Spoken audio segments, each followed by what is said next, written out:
Okay, so I've done a little bit more sculpting, as you can see, sort of deepening out the folds we did in the previous lessons, and I've gone up maybe a few subdivisions, but definitely not more.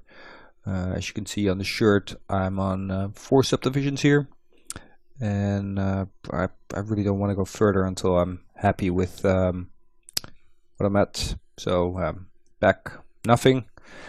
We're and I think we should concentrate on the pants for a bit, and you know, really well, add a subdivision and work on some more details. So it's you can really see that it really helps to make these really big changes in the low subdivisions. It's easier, you have less to worry about, and then when you get to the higher subdivisions, it's nicer to work with. There's already something there, and well, it reacts better.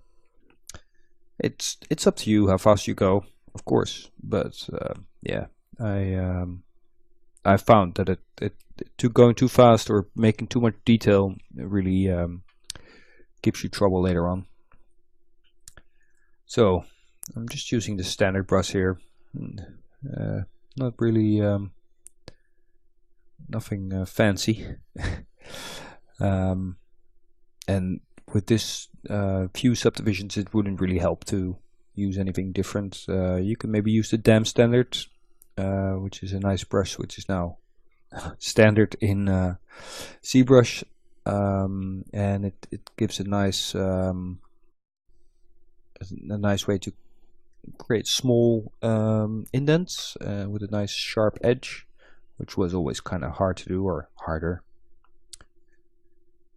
I was getting a little bit sidetracked there on the side, but well, we'll see later that it's nice to, you know, maybe work on your silhouette, which we talked about before, and maybe give the suggestion that it goes on back there. I don't know the exact camera angle yet of the render I'm going to do, which is going to be from the front and maybe a little bit from below, but maybe, you know, I rotate a little bit or stuff.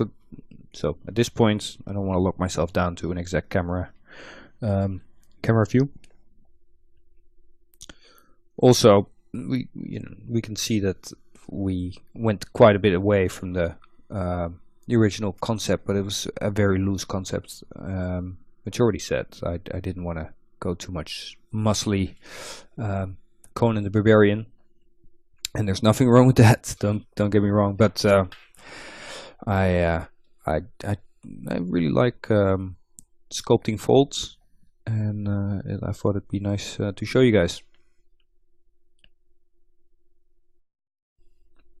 So we enforce the folds, and then we make the well, let me explain this differently. You got to really think about the fabric laying down and folding in on itself, and it sort of, you know, think about gravity and where it would go, and yeah, but you know, it doesn't have to be perfect.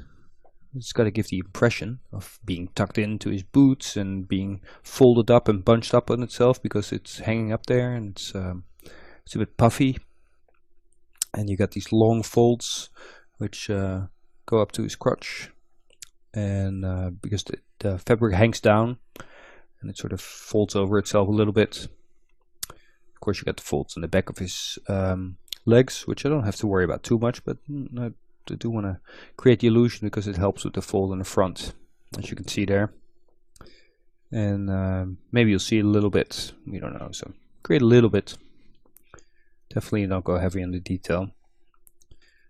It already feels way more organic, if that's the right word, or than what we had.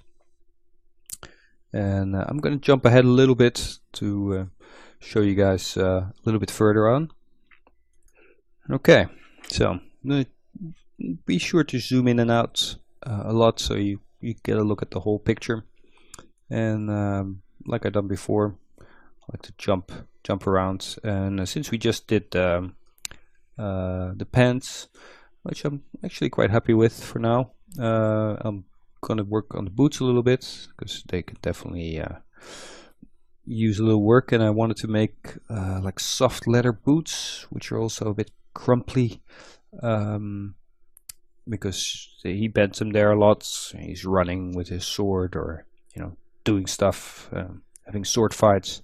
So the boots are well used and soft and, well, almost fabricy, but you know the kind of boots.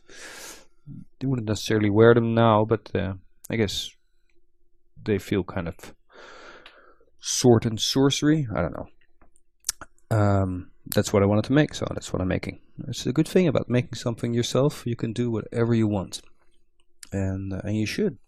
It really doesn't matter. You don't have to make the same thing that everybody else make. I am I am making a dude with a sword. I know everybody else makes that as well, but it's it's the thought that counts.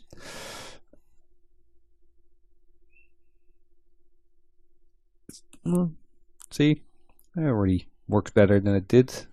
Just these details help a lot, and as you can see, that's quite a lot of displacement I've done there, and it really changed the silhouettes, and that's takes it away from that sort of smooth look you get when you smooth a cylinder or a sphere. And I'm sort of trying to think, it's a little bit bunched up there because his pants are inside, and so there would be folds coming off, and maybe it's hanging a little bit, and around his ankle it's, well, like we talked about, it's a bit bunchy or crunchy, maybe a better word. And working a little bit on his toes and all that stuff. Just give it a once over, and then you can go on to his other boots, unless you see something else which interests you more at that point. So this is sort of the view I'm going for, thinking about it anyway. I like his stance. I like the way his legs feel now. Just wanted to create a bit more of a fold there for the, looking at his profile and his silhouette. Can't say it enough, it's very important to make it more interesting.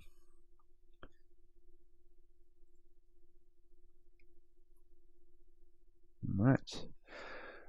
And the move key is very good to, once you you can move all that detail around. There's no problem there.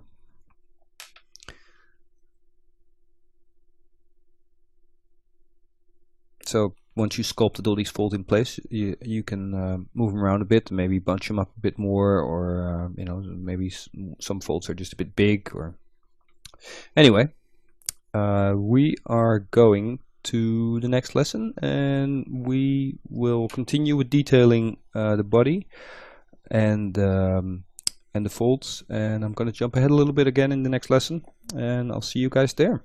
All right.